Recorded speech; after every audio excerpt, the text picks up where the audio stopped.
Hey, good evening. It's Wednesday, May 29th, and welcome back to Everyday Talks 24/7.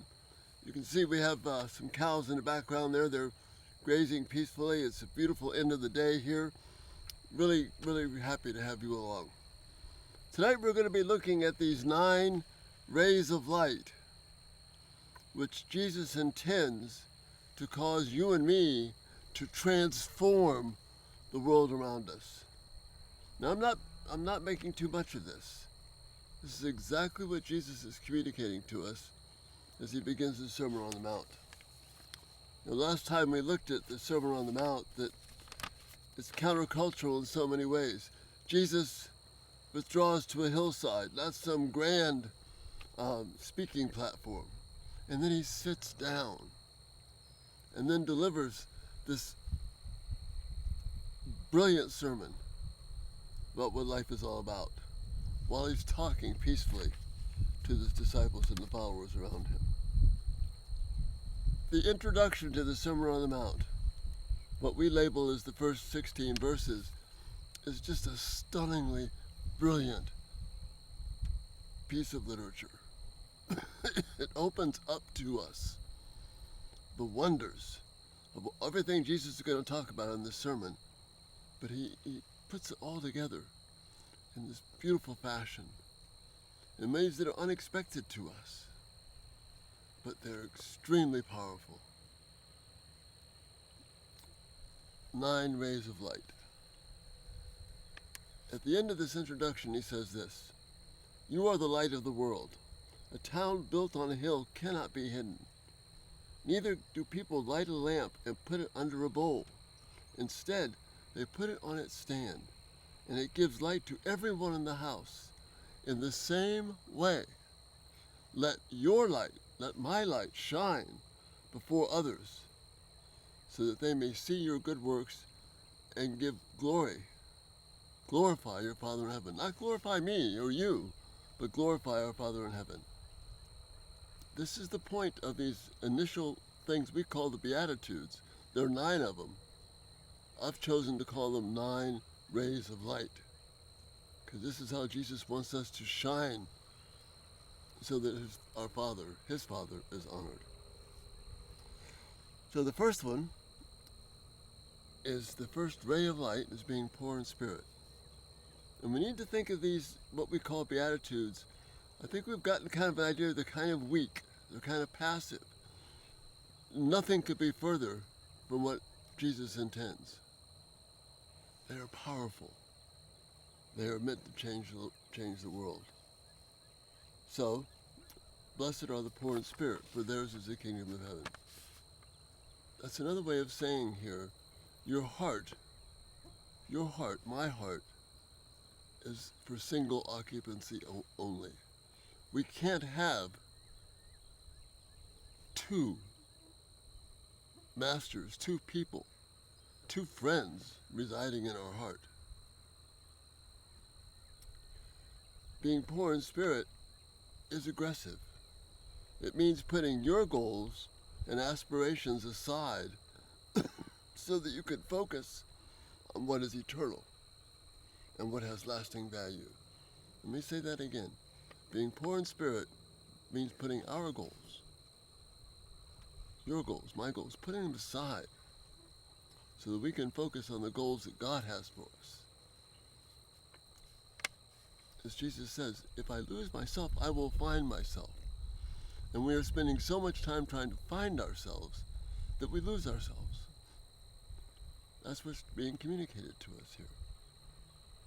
See, the heart that is committed to God's honor has no room for personal honor.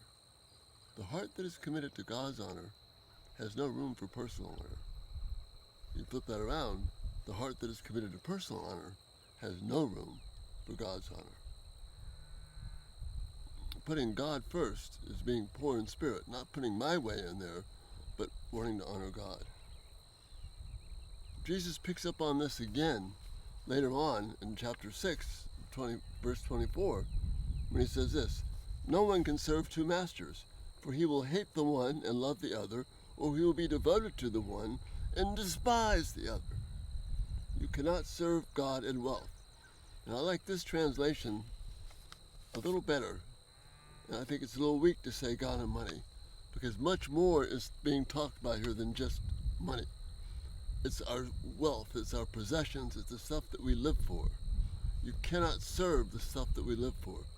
Remember in Luke, Jesus says, a man's life does not consist in the abundance of his possessions.